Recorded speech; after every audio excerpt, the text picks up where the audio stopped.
देखो आज जो मैं आपको एक वीडियो क्लिप दिखाने वाला हूँ ना, ये अगर आप हिंदुस्तानी हो तो ये देख करके आप बहुत ज़्यादा खुश हो जाओगे।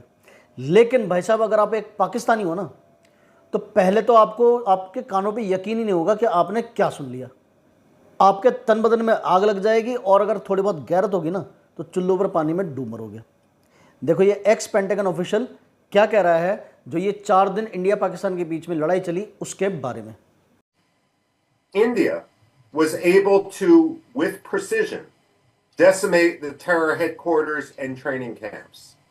When Pakistan responded, India was able to blunt their response.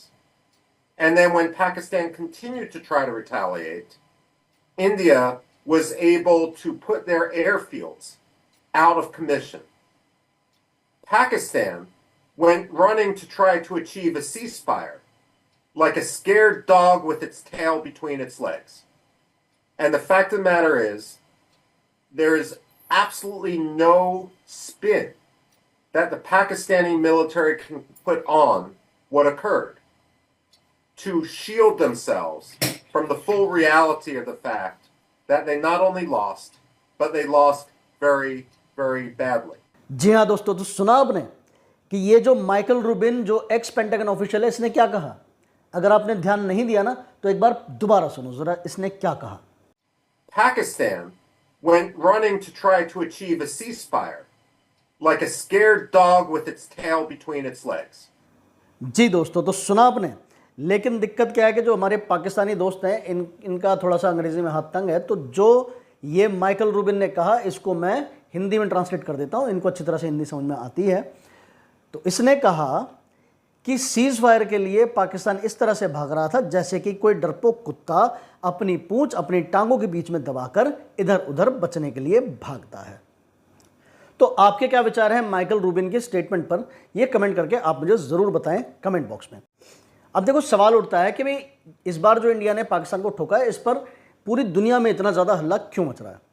तो देखो उसका कारण क्या है। उसका कारण ये है कि जो इससे पहले इंडिया ने एयर स्ट्राइक की या जो सर्जिकल स्ट्राइक की वो पीओके के अंदर ही की थी। मतलब इंडिया पाकिस्तान को जो हिट कर भी रहा था वो पीओके के अंदर ही कर रहा था।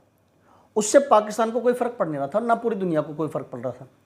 लेकिन अब की बार इंडिया ने पाकिस्तान को पाकिस्तान के अंदर घुस करके उसको उसके जो एयर बेसिस हैं, मतलब जो उसके फौज की जो नर्वस सिस्टम है उस पर हिट किया। उसकी 11 एयर बेसिस को तबाह कर दिया और इससे पाकिस्तान एकदम शॉक में, उसको समझ में नहीं आया क्या हुआ। और सिर्फ पाकिस्तान ही नहीं, पूरी दुनिया और स्पेशली अमेरिका भी इससे बहुत ज़्यादा शॉक में है कि मतलब ठोका तो ठोका, लेकिन इतना बुरा ठोका। इस ठुकाई से पाकिस्तान को बहुत तगड़ा शॉक लगा है और सिर्फ पाकिस्तान को नहीं बल्कि पूरी दुनिया शॉक में है और ख़ासकर अमेरिका भी। मतलब अमेरिका ने भी उम्मीद नहीं की थी कि इंडिया पाकिस्तान को इतनी बुरी तरह से मारेगा। देखो मेरे हिसाब से इंडिया को ये स्टेप बहुत पहले उठा लेना चाहिए था, लेकिन ये है कि देर है दुरुस्त है। अब इससे पाकिस्तान काफ़ी लंबे टाइम तक, देखो पाकिस्तान सुधरने वाला तो है नहीं, लेकिन फिर भी ये जो उसको झटका लगा है ना, उसकी वजह से अब पाकिस्तान काफ़ी लंबे टाइम तक अपनी औकात में रहेगा।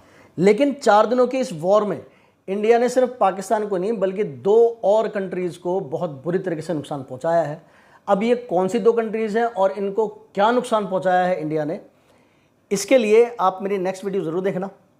और इस वीडियो में इतना ही, मिलते हैं अगली वीडियो में, तब तक के लिए bye bye, take care and stay safe.